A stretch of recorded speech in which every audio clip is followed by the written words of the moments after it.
Tonight, Question Time comes from Bishop Storford in Hertfordshire. Our audience, as always, reflects the voting record and electoral picture across the nation. Welcome to Question Time on the BBC News Channel, on the BBC iPlayer and Sounds.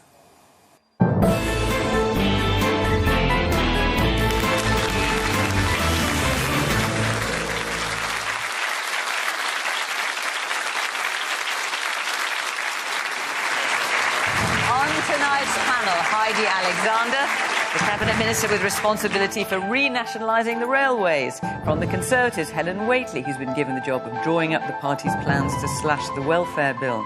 Lisa Smart is the Lib Dem MP for Hazel Grove in Stockport and one of the party's rising stars. The author and journalist Ash Sarkar is a self-styled communist who says courage and collective action are capable of wondrous things. And Matthew Syed, the former table tennis champion turned writer and broadcaster, he once ran for Labour but has just come out as a Conservative supporter.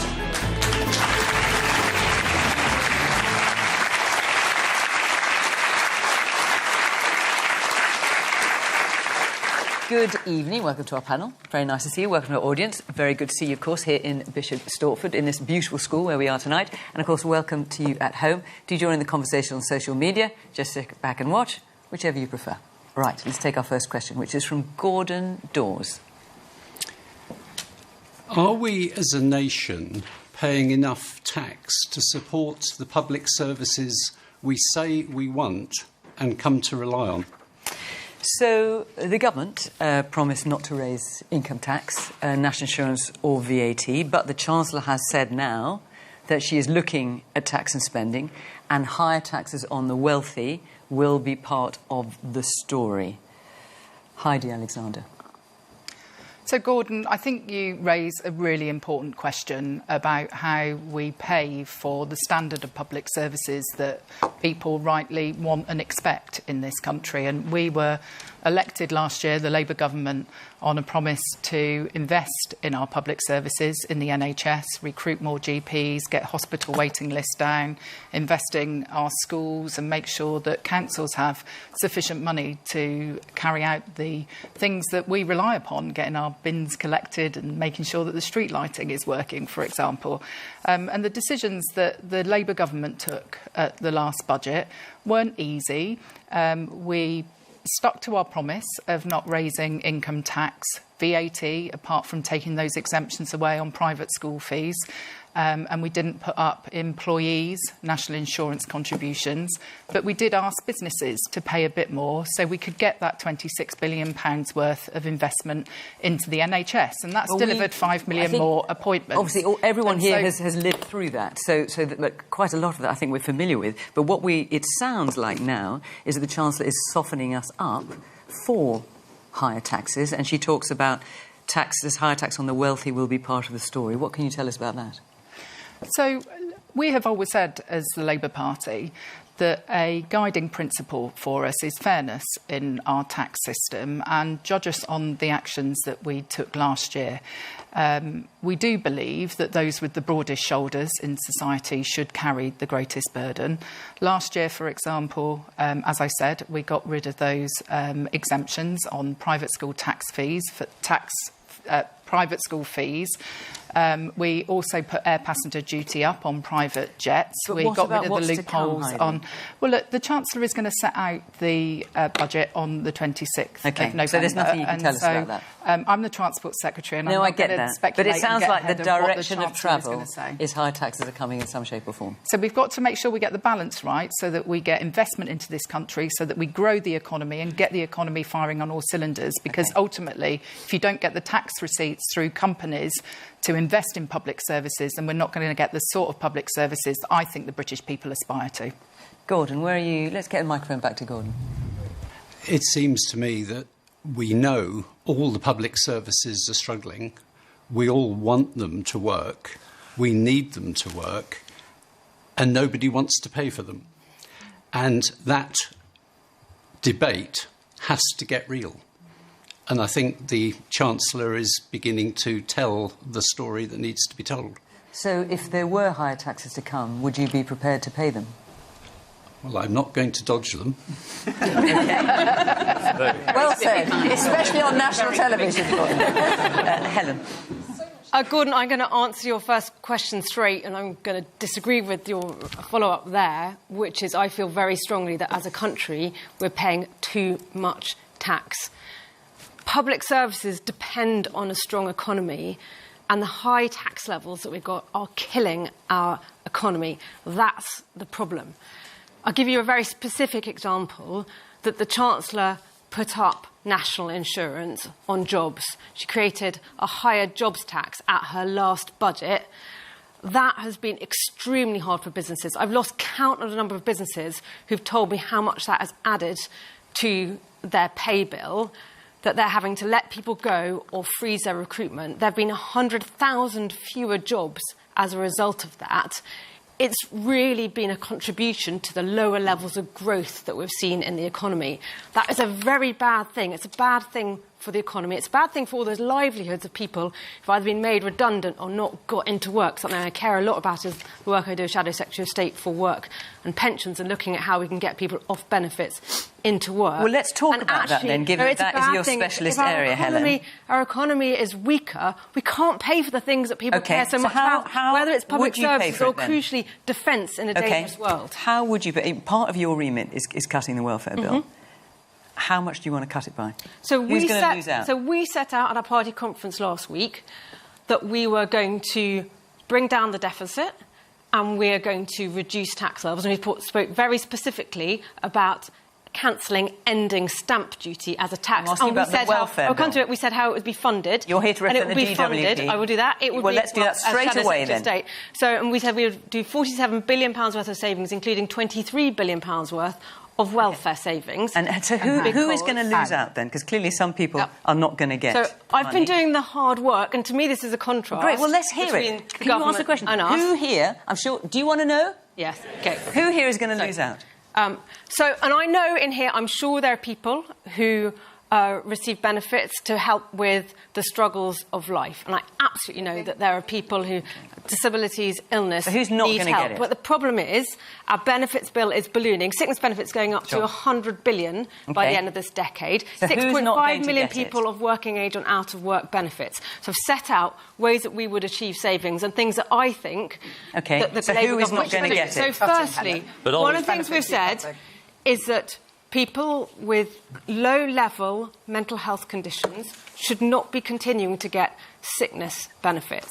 And I say that, I know that people are struggling with their mental health. I came into Parliament as somebody campaigning on mental health care, calling for better mental health care for people with serious mental illness. I worked on improving the mental health care in A&E. However, I am absolutely certain that there is an opportunity to, not be giving sickness benefits for some things like, for instance, ADHD. And actually the crucial thing is to be supporting people in that situation to be in work. Too many people are being signed off benefits. Is that going to save 22 billion? To a life on welfare. That particular area is estimated to forecast to save 7 to 9 billion in just give us one other example, because I must let other people speak. One of the another area. Another example where you're going to cut Another example, as we've said, that we shouldn't be giving benefits to people who are not British citizens, specifically a group of people who have indefinite leave to remain. If you're here in the UK, you need to be contributing to the economy and not drawing on our benefits system. OK. I'll come to you back. Just let me speak from the audience. Just one here in front. So the gentleman said, should we be paying for the services that we want? So I want to take it back to that question. I'm a UK accountant myself. I support local businesses and young entrepreneurs, and all I am doing is helping them struggle. It is ridiculous the way our economy is currently, the state of our economy. 94% of accountants have no faith in the economy. 64% of them don't see any light of this getting any better. Where have we've lost track of value for money. So you talk about how much you've pumped into the NHS and the services you've added and the money you've spent, but there's no value for money. We've lost the basic principles, the foundations that support the things that we're trying to put into place. They don't work. So we could pump as much money as we want into trying to make the NHS better. But it's not going to be better until the fundamental principles and the groundwork gets sorted. And that is where we don't have value for money. And what I want to say is, in terms of raising taxes even further, if I was supporting a business and they come to me and they were in a very black hole like we are, and they said, but it's okay, we're going to raise our prices to our customers. I wouldn't say that was a good idea. I'd be like, how do your customers currently feel? How do they feel like they're getting value for money? Let's look at other strategies. Let's look at cost savings. Let's look at how we can build efficiency and stop wasting time. The amount of wasted resource we have in this country. Something has to change. There's a woman at the back here. Hand up. Yes. Hi. Yeah, tax rates are at the highest that they've been in this country since the Second World War. We really need to look for lower tax rates and therefore to reduce spending, but to drive productivity through the adoption of AI much more quickly. What do the panel think about the rate of adoption of AI within our public services, and how can we do more there to drive forward productivity so we don't need to push up taxes? Well, if you'll forgive me, I'm going to park AI for the moment because I have a feeling we might come to that later, but thank you. Matthew. Thank you. Can I invite the audience to try and think of this through a different lens? Was there not a time when this country was the most dynamic and powerful in the world? Between 1820 and 1920, we were the envy of the world. Why? Because we built. We also had an empire that probably helped. Well, that's part. Look, I don't dispute that's partly to do with it, but we also were at the cutting edge of science and technology, and we built roads and rail and bridges and energy infrastructure. And people around the world looked at us as a can-do nation, entrepreneurial and dynamic. That is where we rose to power and one of the most enviable nations on earth. What has happened since then? Forgive me for reading this out, but do we build these days? The planning documentation for the Lower Thames crossing, this is a tunnel under the Thames connecting Kent and Essex, runs to 360,000 pages. The application process alone cost 300 million. That is more than twice as much as it cost Norway to actually build the longest road tunnel in the world. We're paralysed.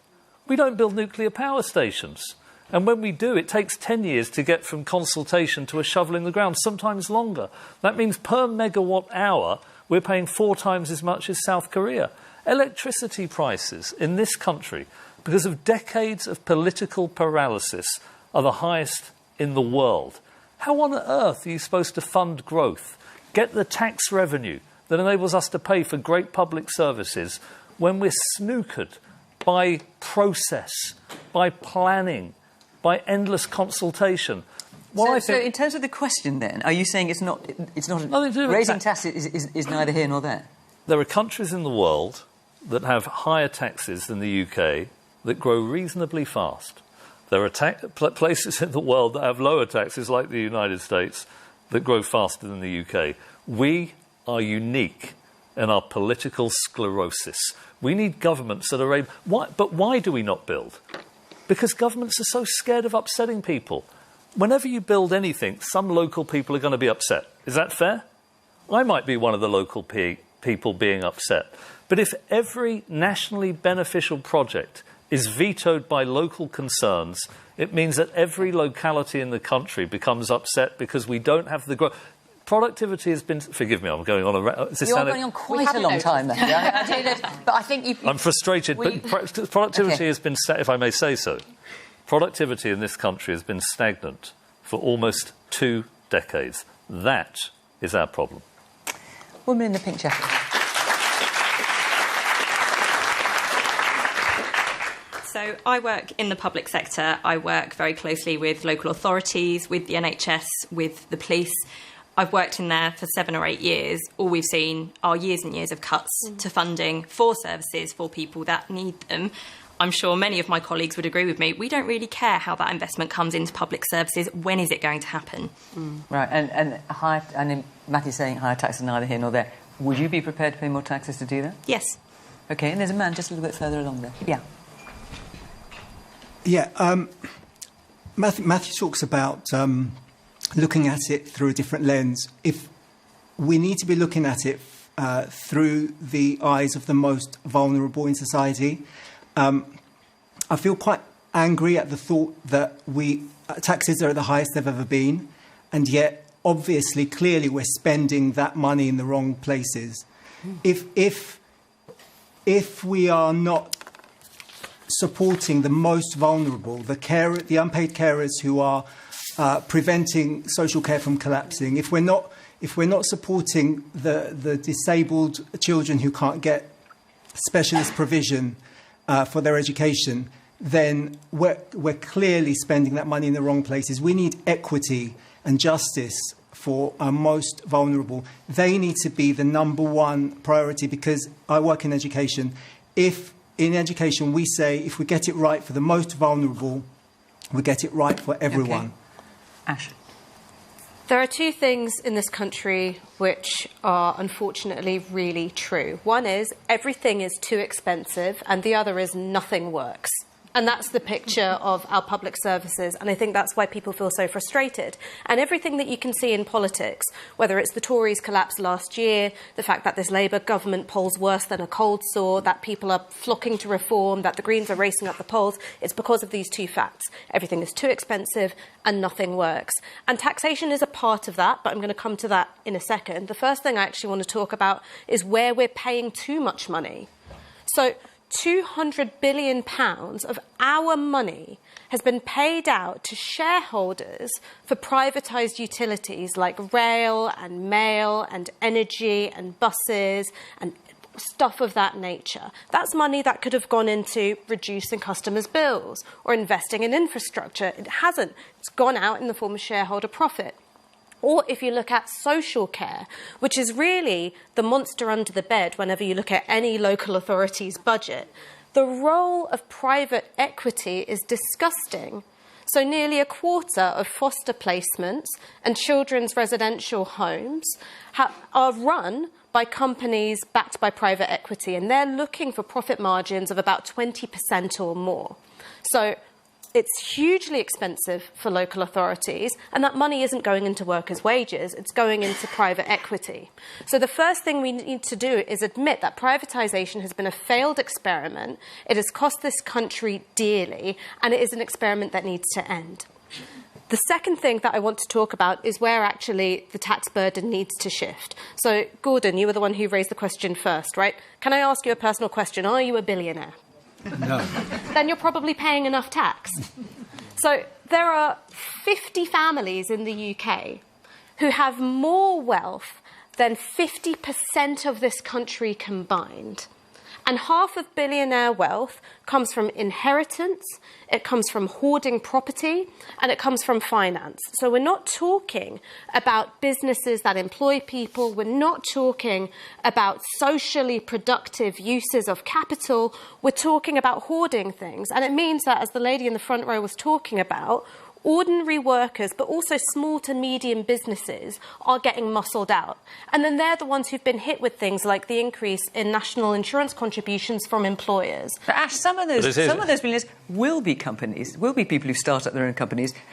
There are some notable British people who've done that and made a small fortune doing it and employ lots of people. Ash, what about them leaving the country? So, they're quite mobile, these rich Matthew, people. I knew you were going to say that, and believe me, I have a response for you. So the first thing is that when you have a tendency towards monopoly, so fewer companies and they're bigger companies, they're kind of job eradicators because they're muscling those small to medium companies out of the way. The second thing is, will those billionaires leave?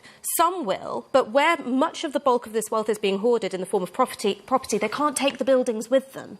And so, God forbid, ordinary families get to buy some of those houses and they don't have to compete with billionaires anymore. It's billionaire especially if it's the property I'm thinking of in London. Most people couldn't afford it, but I hear your point. Lisa. So when the Conservatives left office, or rather were removed from office in the middle of last year, there was a real sense of we're all paying a lot of tax and we're not seeing enough in our public services, which I think is where Gordon's question comes from. You know, my local hospital, Stepping Hill, has a repairs backlog of £138 million.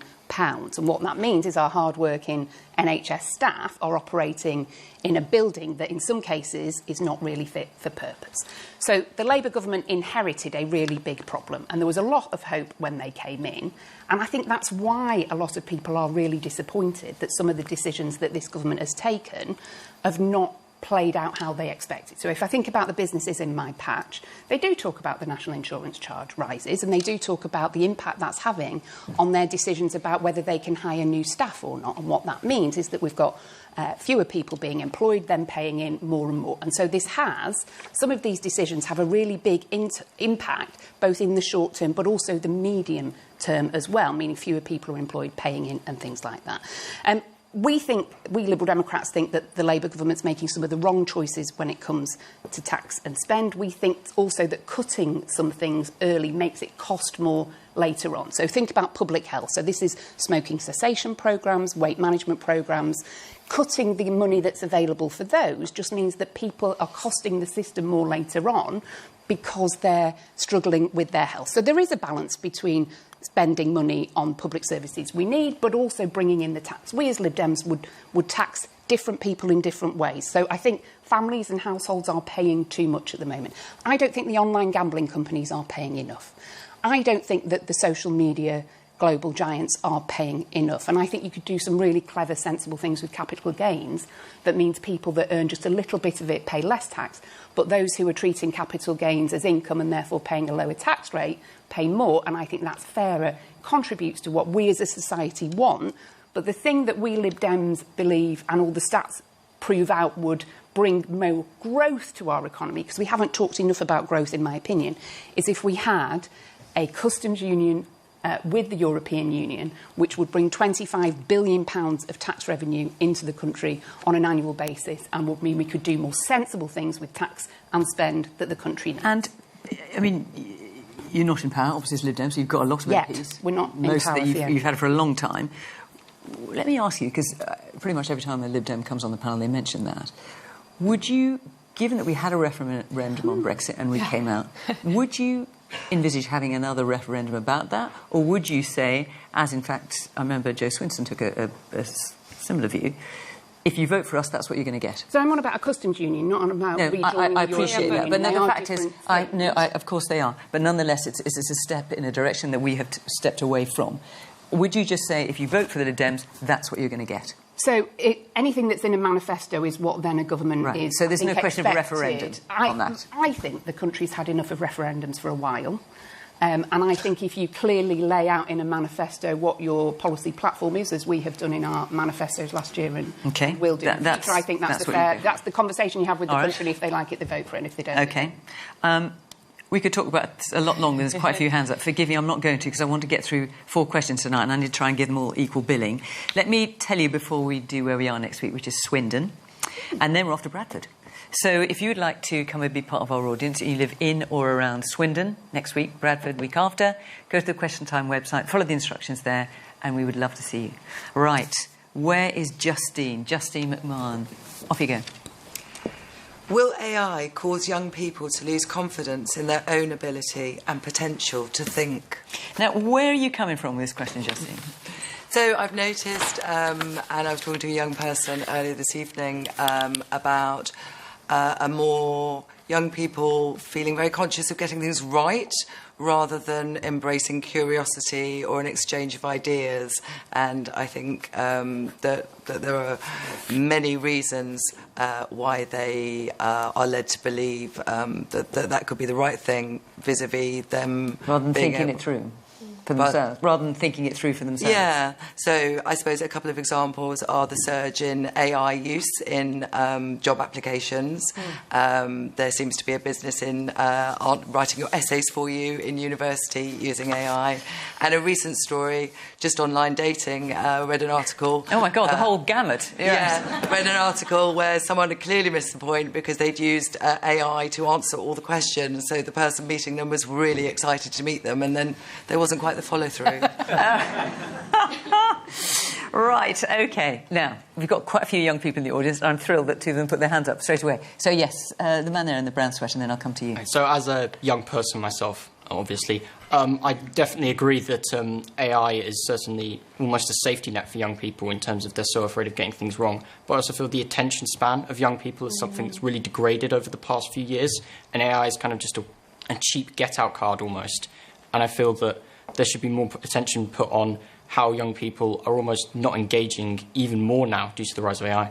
So can I ask, how old are you? 17. So you're still at school, obviously. Yes. So, I mean, there's one stat compiled by the Oxford University that 98% of secondary school students say they use AI for their schoolwork. Does that include you?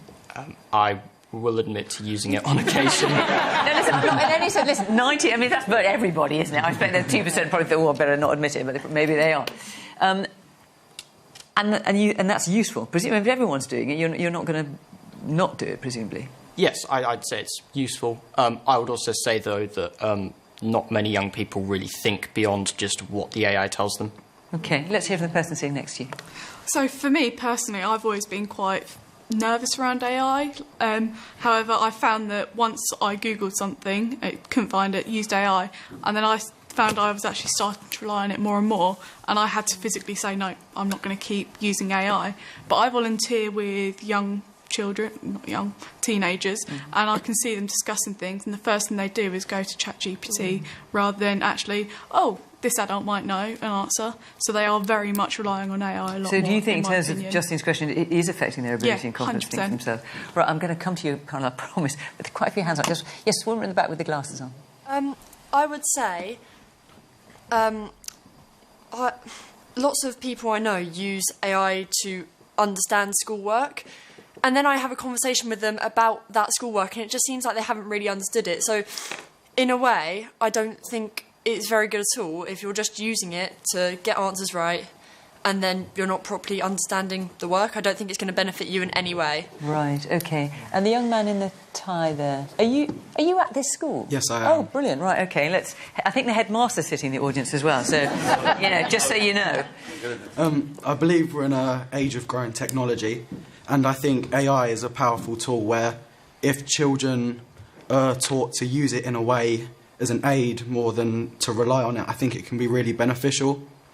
But do you see anything, in terms of people your age,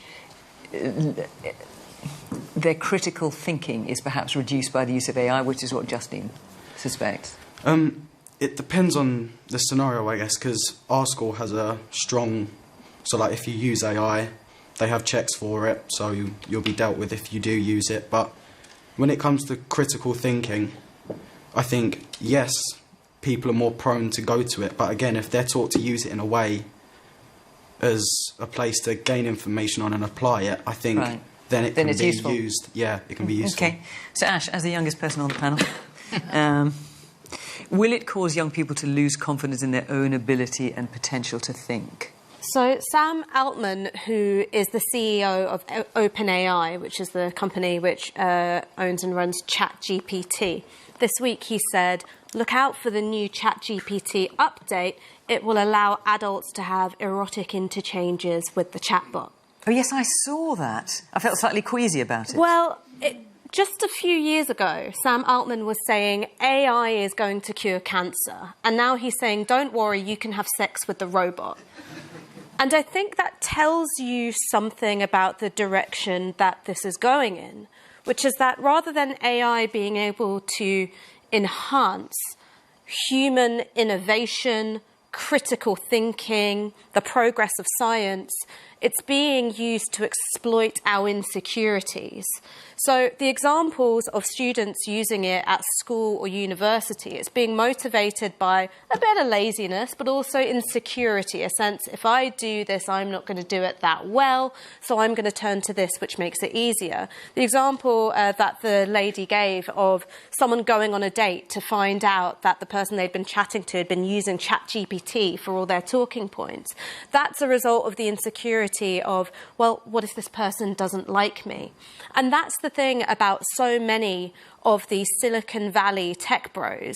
They're essentially emotionally maladapted psychopaths who then... They speak very highly of you, Ash. I mean, I'm sorry, like, they are. Who then... And clearly they are not here to answer for themselves. They'd have to ask ChatGPT before they could. Who then design these platforms which, bit by bit, chip away at what it means for us to be human, because it exploits our insecurities, and instead of making us more resilient, more capable, it makes us more anxious. These muscles are wearing away. So Matthew, I want to come to you. Before I do, let me just read you out this quote.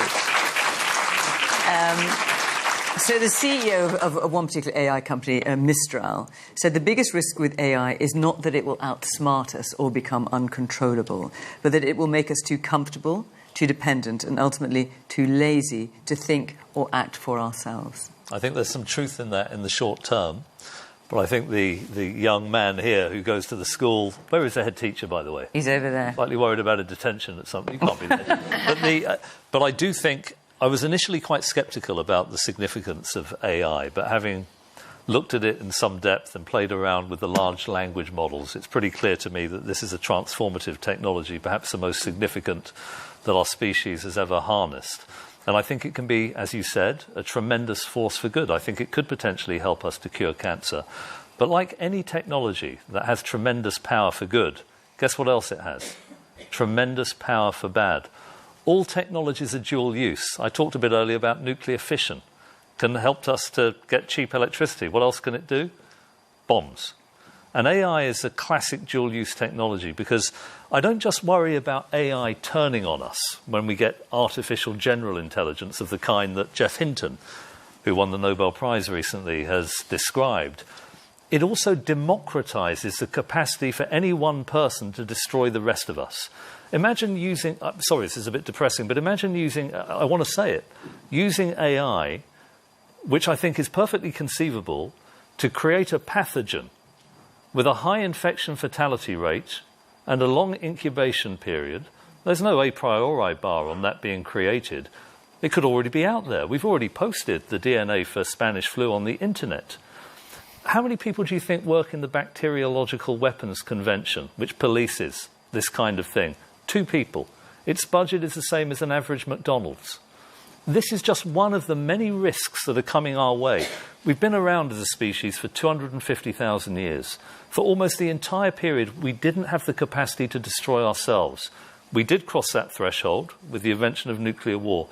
AI, in a world where you might get one psychopath, is a massive existential risk, and nobody is interested in discussing it. If I write about this for the Sunday Times, there isn't much traffic and no politician wants to talk about it. And I do worry, Fiona, that the culture wars, woke and anti-woke, it's Freudian displacement. It's just a way of distracting ourselves from the powder keg we have placed under ourselves. The great polymath, E.O. Wilson, said we have Paleolithic emotions, medieval institutions, but godlike technology. That is the danger we face right now as a species. Lisa.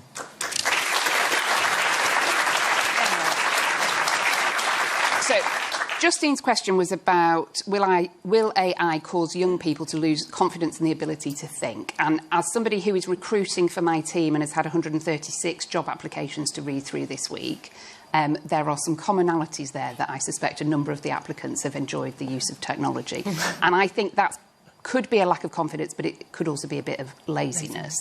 I think critical thinking is really important, and I think the way the best teachers work with their young people to empower them to have their best, to be the best version of themselves and to have really good critical thinking skills will be absolutely key. When I leave the studio or this school hall later today, I'm going to be going back home to my patch because at 9 a.m. tomorrow I'm doing an Internet Safety Heroes session at one of my local primary schools, and it's about how we empower children to understand this technology because they are native on this technology. You know, I'm 46, I'm far too old to ever be thriving in this way, but the kids I'm seeing tomorrow will just expect to work like this, and so they should. There's a huge opportunity with this. And of course there are risks to be balanced. Of course there are. But the best teachers evolve as time evolves, and the best teachers will empower children to use this technology so that it can fulfil its potential and not bring an end to us all in the way that we've just been cheered up here. All right. And that's quite a thing if teachers can stop Armageddon, but... No, teachers can empower children so that they do have the confidence to thrive with this technology and not be scared of it or lazy to rely on it. A couple of people got their hands up. One with the glasses in the middle of the audience there. I'm an undergraduate university student doing a humanities degree, and I think these degrees are already being hugely undervalued and and not taken for as valuable as they can be.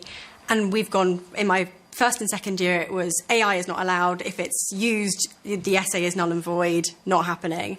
I'm in my third and final year, and I had a lecture the other week that said, well, reference it, and, we'll talk about it, and we can see where we end up. And if you use it as a starting point, it's okay. And I'm really concerned that as humanities degrees become less and less valued, that the idea that we're using AI to make essays possible means that I can no longer even go into a job interview and go, but I do write a really good essay, because who knows who actually wrote that essay, who knows who actually came up with that original thought. So I do think it's a massive issue for kind of higher education, and the value that has, particularly in the graduate recruitment space. Okay, and the man behind you's got his hand up too. I think bringing it down back to the young people debate, school and exams are a measure of understanding, and the way we measure that is by getting high marks. But if you don't understand why you got the high marks, when you get to a point where you get something wrong, you also won't understand that. Spot on. And the idiom is, you learn more from your mistakes than your successes. Yep. And if your success comes from AI, and you never have the failures until you hit your 20s, your 30s, how are you going to know how to deal with it? Should be on the panel. That's brilliant. Best comment of the night. Helen. I think AI brings with it massive challenges, particularly in education, as has been talked about this evening, whether it's at school or in universities. Huge risks, as Matthew has talked about, but also a massive opportunity.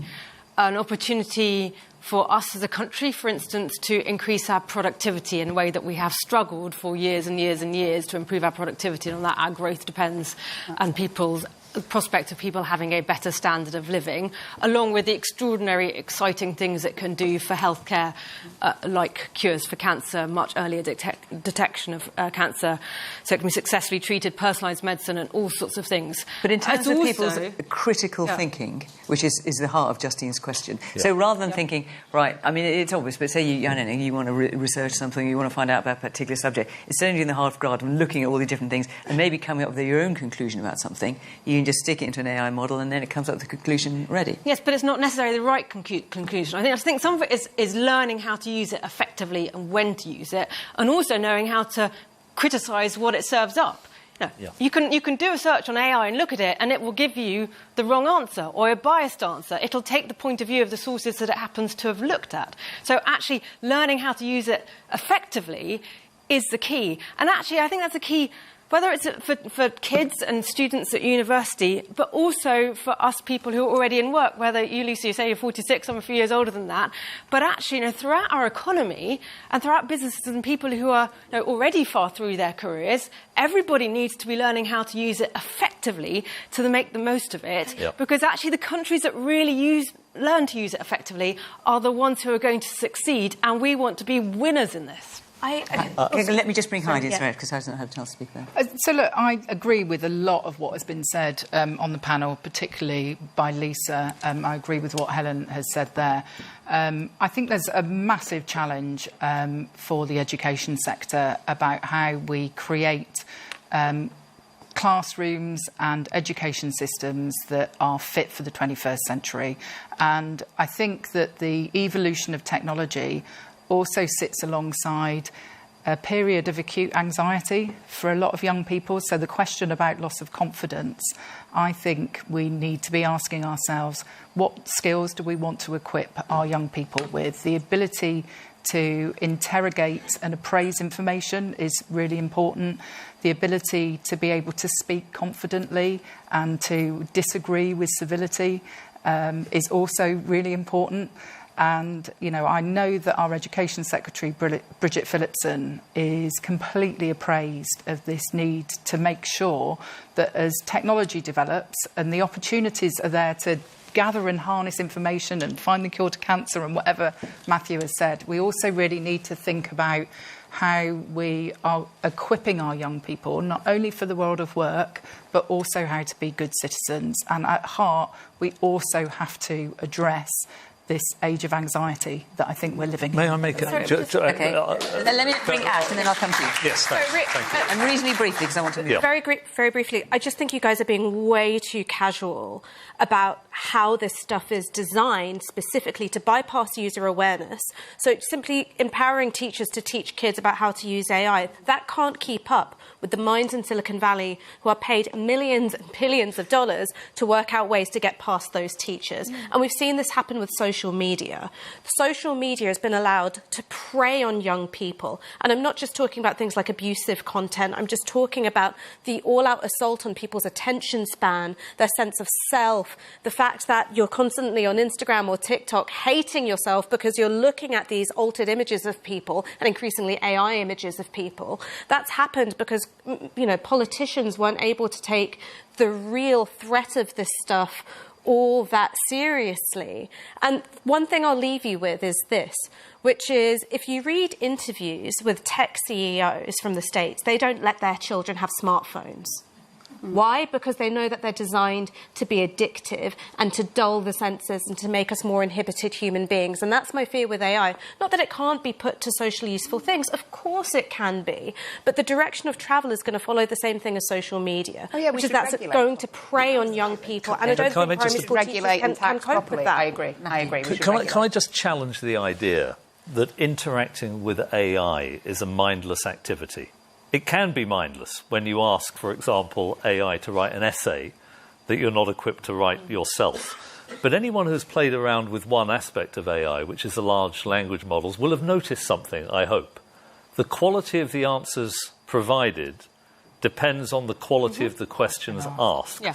Now, and it's improved in recent months as well. It iterates. It's improving all the time. Absolutely. Asking interesting questions is the deepest and most important skill humans possess. That is what science is. When Einstein asked a question of the universe, will light be bent by the gravitational pull of a distant star? That is a conjecture that AI could test, but Demis Hassabis, who is the founder of DeepMind, it's a Google subsidiary, he recently won the Nobel Prize for Chemistry. AI is miles away from being able to ask questions of that level of imagination and creativity. This is, for the time being, a uniquely human skill. And whilst I worry a great deal about the risk that AI poses, there's no doubt in my mind this is a relatively new technology. I agreed with what Ash says about the risks to young people. But those nations that harness it effectively will be deploying critical skills in synergy with these AIs to do extraordinary things. Yeah. Let me take another question from Lisa Jackson. So the government are building lots of new houses, but where is the much-needed infrastructure coming from? We need more doctors, more schools, more dentists. Well, some may take issue on this panel with the government building lots of houses, or even the previous government. But so I know there's a lot of building work going on around in Bishop Stortford. In fact, you can see a new housing development from this school, and there's a new town planned not far from here. Tell me about your experience. I mean, I don't live in a new build, but it's just. But this is clearly an issue for you. So why is it? Just because it's really hard. You know, I know people who haven't had dentists for 3 years because they can't get an NHS dentist. We live in a lovely town. It's a lovely market town, and it's just gridlocked all the time. And you know, we're expanding so quickly, but we're not keeping up with it. And there's a man just stuck his hand up as well. Yeah, I live in a little village not far from here, and there's been 600 or 700 houses put in, but no extra roads. So all of a sudden, it's gridlock. I can't understand the thinking behind that. Lisa? And this is something I have to say that comes up on Question Time again with housing. Well, there's two aspects to it. There are not enough houses, and they're not affordable to buy or rent. And then others saying there are new houses, but there's nothing to go with them. Yeah, and all of that's true, and they're all right. So in my patch in Stockport, this current government is doubling the target for the number of houses that need to be delivered, and that means that a load of the green belt that we really value in my patch, because we're on the outskirts of Greater Manchester, is going to be built on, and the government's going to make the council allow permissions to do that. And it's going to take powers away from the locally elected people who would maybe want to do things differently to do that. Where I agree with the government is that we do need more homes. Homes are too expensive. We do need a lot more homes. But they need to be the right homes in the right places. What we're seeing in Stockport is a really successful implementation of the Mayoral Development Corporation, which is where public and private enterprises are working together and looking at things in a really strategic way. It's in Stockport Town Centre. And it's baking in the doctors, the dentists, the bus stops, the new train stations. It's really thinking about how do we do this so that people aren't just there in maybe a really nice new home, but there's no road to get them there, or the road that gets them there is absolutely jammed every day. So talking about productivity, people are sitting in the car for 90 minutes to get to work, which is an absolute waste of time. So I think we need to think about that as a really good, successful model. One of the reasons it's successful, actually, is because it's cross-party. And so you get all the politicians in the room early and you iron out some of that political heat. And we want it as a community. What we don't want is a load of quite uninspiring homes being built on actual patches of land that we really value, and where the climate impact, the nature impact of that is not something that we want to weigh up. So I absolutely get where the question is coming from. It's the same concerns coming from my community too. So, Heidi, what is going wrong? Because we hear this time again on Question Time that there are new developments going up, but there's nothing going up to support them in terms of a school, a doctor's surgery, a dentist, as you were saying.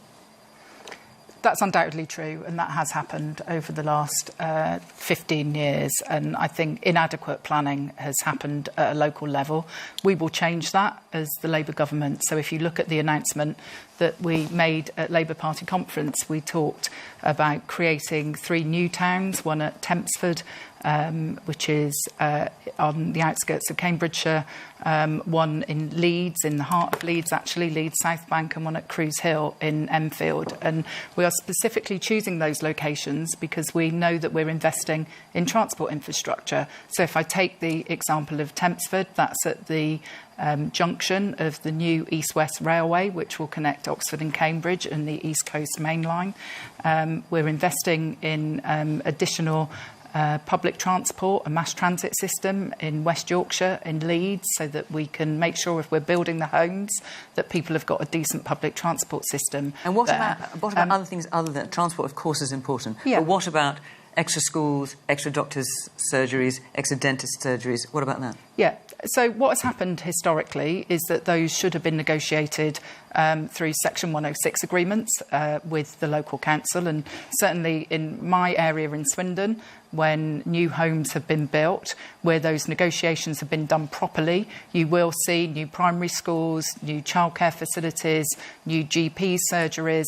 We've got to get building as a country, though, and I really do need to be clear about this, because I meet people every week when I knock on doors who tell me that they've got 30-year-old children living at home with the partners and the children of sons and daughters because they simply cannot afford to buy a house. And I do need to point out to other members of this panel that when we have sought reforms to the planning system of the sort that Matthew was talking about earlier, all the other parties represented on this panel, when we are backing the builders, they have blocked the reforms to the planning system. Look, you can argue about that, but you've got decisions as politicians. You either get on and build in the right way so that you are providing the infrastructure that is needed as well. I've given you an example of the Mayoral Development Corporation, which does that. Or you say, power away from communities. We're quite happy, and we're happy for people not to be able to afford a home. No one can hear what you're saying, and then it's a complete waste of time for you both. Woman there. All I want to sort of raise really is the school-aged children moving in here, this particular development. Where are they all going to go? There's this nice shiny school here for boys. Where are the primary school kids going to go? Where are the nursery kids? Okay, we hear you. Man here. This school, I think, was actually built as part of the conditions for all the houses that have been built around it. So that does happen, and there are lots of new primary schools in Bishop Stortford as well.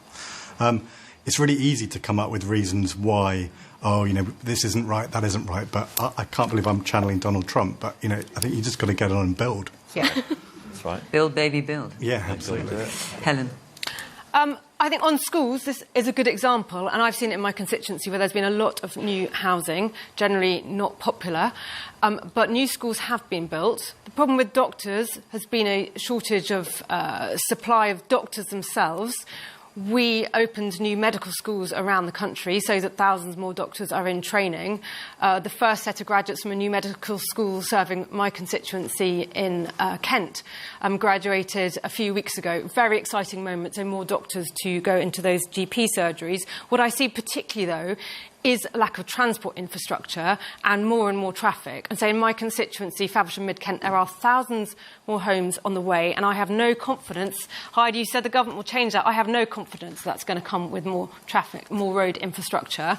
And these are houses being built on greenfield sites, on quality agricultural land in the countryside. And I think this was the decision to build them taken under this government or your government? Well, we're waiting right now to know who took that decision? Whether... So the decisions are on their decision? way. So the decision for the biggest development of 8,500 homes just outside Sittingbourne, but mainly in my constituency, is with the Housing Secretary right now, and we're waiting to hear. But as I said, I have no confidence that we will get the infrastructure, and I don't want that to go ahead because it's a huge greenfield site. And what I'm very, very disappointed with seeing this huge amount of agricultural land under threat is why has the government reduced the housing ambitions for cities, reduced the housing ambitions for London, for instance? Our cities in the UK are much less dense than cities in other countries, like Paris, for instance.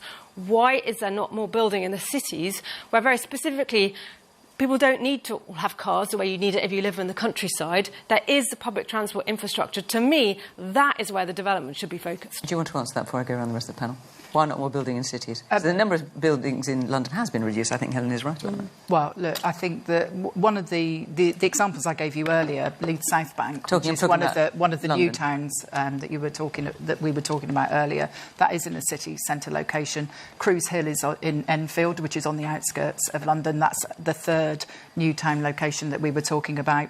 There are huge numbers of homes that go up in city centres. They are the most sustainable location to build because often the public transport is better there than it is in other parts of the country. It's a fact that London's targets have been brought down. That is a fact that London was already underperforming for years under its Labour mayor, and now its targets have been brought down. I will say the other thing is what you guys can do, and I hope other parts of the country other than London. Another opportunity. They want new homes in other parts of the country. I'll give you another London. opportunity, which is you can follow our lead, get rid of stamp duty, and that will help people downsize, because there are many people who actually would like to downsize. And where are you going to get the £12 billion to invest in public services? I've said stamp duty where we said. in. I said where we set. We've it's set not out worth where we'll the make paper our it's savings. written on, Helen. Your proposals for welfare cuts, that £23 billion is absolutely fantastic. We have said that we'll do it. Can I look? Take a step back. I've been watching Question Time for a while. You mentioned it already. I'm 54, believe it or not. We're outing our ages. I know, it's amazing, isn't it? I know, oil of you. Well, sorry. But I was just going to say, you said, Fiona, we hear it all the time. Haven't we heard it for ages? Oh, we have this project here where the houses are being built, and oh, this is being done here, and the infrastructure. Look at the aggregate data. Housing development in this country are, at a global level, incredibly low because we have the most restrictive planning laws in the world. And the tragedy for me, and it's remarkable to take a step back and look at this, is that whilst we don't plan to build housing and infrastructure and new hospitals and GPs, what has happened at the same time? Immigration into this country between 1900 and 1997 averaged 10,000 people a year. I'm the son of an immigrant, love immigration, fantastic. Under Labour, it ballooned to 200,000 a year between 1997 and 2010. That set the stage for Brexit, did it not? They told us they would control the borders. People were worried, not about immigration, but about the numbers. Can I also just point out the Conservatives said they'd get it down to 10,000. Oh, but let's get to the most extraordinary thing of all. What were the figures under Boris? Post-Brexit immigration. Boris Johnson, having said we're going to cut numbers, we're going to control the borders, it went from 200,000, and then the post-Brexit immigration, the average was 704,000. So let's get to... So do you want to get to the point, Matthew, in terms of answering Lisa's question? So are you saying young people can't get a home because of immigrants? This is an extraordinary thing. We have a limited amount of infrastructure, do we not? It's not easy to flex. Politicians talk about we're doing this and that. As I say, the aggregate data shows that we're not building sufficiently. And then we have an unprecedented influx of people. Isn't it any wonder that we feel a strain on our infrastructure? So, Matthew, let me that bring is the Matthew, otherwise greatest, she's in not my gonna get view, a chance to speak. and I say this again, it is the greatest betrayal of the British voters who consistently voted against that level of immigration. I want to come back to the question. Dear clap. I want to come back to this question about Bishop Stortford specifically, and this question of putting up houses without there being sufficient infrastructure. Part of the reason why Bishop Stortford is the place where people are wanting to build more housing, and then you've got this crisis of infrastructure, is because of the unaffordability of London. So you guys are having to deal with the London overflow because people can't afford to have families where I live. So London as a city is experiencing the closure of primary schools, not because the population of London isn't growing, it's growing quite a bit, but because people can't afford to have kids there. And people move away from the urban centres of this country, whether it's Manchester or Birmingham or Sheffield or Leeds, because they can't afford to raise their families there. So I don't think that you can talk about the pressure on infrastructure in a place like Bishop Stortford without talking about the unaffordability of a place like London. I've got friends, so we're all doing the age declaration here. I'm 33. You're supposed to say, no, you're not. I've got friends who may never own their own home in their entire life. So they don't come from wealthy parents. They're not going to be able to inherit. And over their lifetime, they're going to have put perhaps hundreds of thousands of pounds in the pockets of landlords. That could have been put together for a deposit. I mean, it probably could have bought them a flat by the time they retire. And so I think we need to talk about building more housing. That's really important. We need to talk about building more housing, looking at planning regulations. All of that's really important. But unless you deal with the fact that the rental sector has been used as a cash cow, and it's young people and families who are just starting out who are getting squeezed, you're not actually going to deal with the affordability problem. What you're going to do is build more housing stock, and it's just going to be snapped up by buy-to-let landlords because they're the ones with the cash to play with. I've got 2 minutes left, and I want to hear a little bit from yours if I can. Yes, man over there. Having been involved in planning for in excess of 50 years, I've seen dramatic changes. Unless government realises that the existing planning system is totally broken, the previous government didn't, this government doesn't, what they propose will never work. Right. To build 1.5 million houses in their term, as did the Conservative promise, is totally impractical with the current planning system. It does not work. Can I ask you, given that you've worked in it for such a long time, if there was one thing that you would change about the planning regs as they stand, can you pick one? We changed the rule from an outline consent that now when you apply, it becomes a very detailed consent. You will use normally, and we're doing it at the school at the moment, in excess of 20 consultants to get a planning application through, all of which can be opposed. You get one opposition and a district council will say, we'll refuse it because of it. It's a system that's totally broken. Here. OK. There was someone else who had their hand up. Yes, there. We've got 30 seconds left, so I'm afraid, sorry, you have to be quite quick. Yeah, I just think the Crossrail planning from South London through to Epping and this area is a really good example of planning that's just been put on hold and blocked. But actually, when you think about it, if the rail infrastructure is developed, it also creates disruption amongst the smaller villages and things and the locals. So I guess there's a bit of a catch-22 in terms of the needs of infrastructure and the blocks that are happening with that, and then the needs for housing and the blocks that are happening for that. Yes, it's to some people's advantage, but to others' detriment. And I guess that is the story of housing, and that is, I guess, why, Lisa, you asked your question. We are out of time. I was going to try and fit another question in, but I have not managed, so apologies for that. But you all had plenty to say, particularly on AI. I wasn't sure that was going to last quite as long as it did, but there we are. Our time is up. Thank you to the panel. Thank you very much to our audience here for coming and putting your questions. Remember, we are in Swindon next week, so if you want to come and be part of the programme. But for now, thank you very much for watching. And from Question Time in Bishop Stortford, bye-bye.